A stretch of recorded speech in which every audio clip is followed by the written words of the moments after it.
নমস্কার বন্ধুরা, শিপ্রাস কিচেনে আপনাদের সকলকে স্বাগত। আজকে চলে এসেছি একটা টক ঝাল মিষ্টি রেসিপি নিয়ে। তাতে কি কি আছে? তাতে আছে টমেটো কাটা, আলু কুচোনো, আলুটা আমি সেদ্ধ করে নিয়েছি আগের থেকে এবং ছোট ছোট করে কেটে নিয়েছি, ছোলা ও মটর সেদ্ধ, লঙ্কা কুচোনো, চানাচুর, বিট লবণ, বাদাম ভাজা, পেঁয়াজ কুচোনো, মশলা, 5 মশলা একসঙ্গে তেলে আমি গুঁড়ো করে রেখেছি, গোলমরিচ, আর এটা হচ্ছে গিয়ে গন্ধরাজ লেবুর গাটা আমি ঘষে নিয়েছি, ওপরের দিকটা তেঁতুল গোলানো। এই দিয়ে আমি করব আলু কাবলি, যা সকলের প্রিয়, ছোট থেকে বড় পর্যন্ত সবাই এটা ভালোবাসে। সেটাই আজকে আমি করে দেখাবো। আলুগুলো আমার আগে থেকে সেদ্ধ করা ছিল, আর সেদ্ধ করার আগে আমি ঠিক এই চৌকো চৌকো করে এইভাবে আমি কেটেই সেদ্ধ করেছি।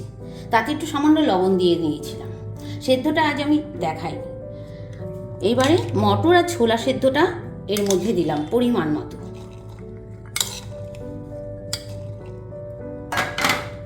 তার মধ্যে দেব কাঁচা লঙ্কা কুচোনো,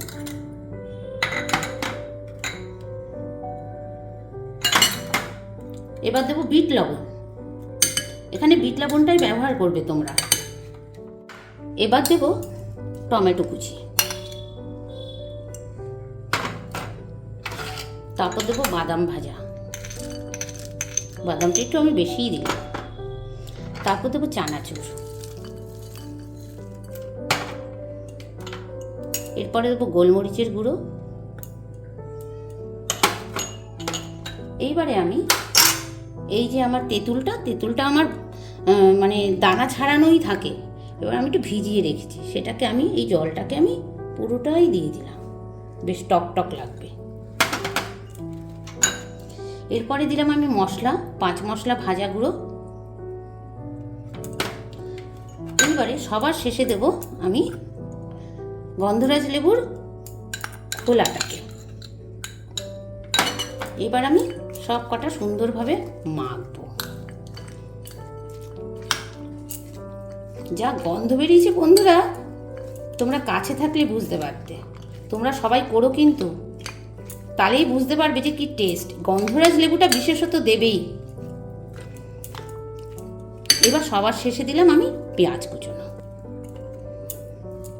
পেঁয়াজটা লবণের সঙ্গে না নরম হয়ে পড়ে, তার জন্য আমি শেষে দিলাম।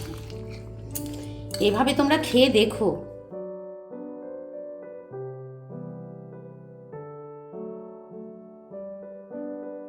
বন্ধুরা, 5 মিনিটে তৈরি হয়ে গেল টক ঝাল মিষ্টি আলু কাবলি, যা বাচ্চাদের তো প্রিয় এবং বড়রাও ছাড়ে না।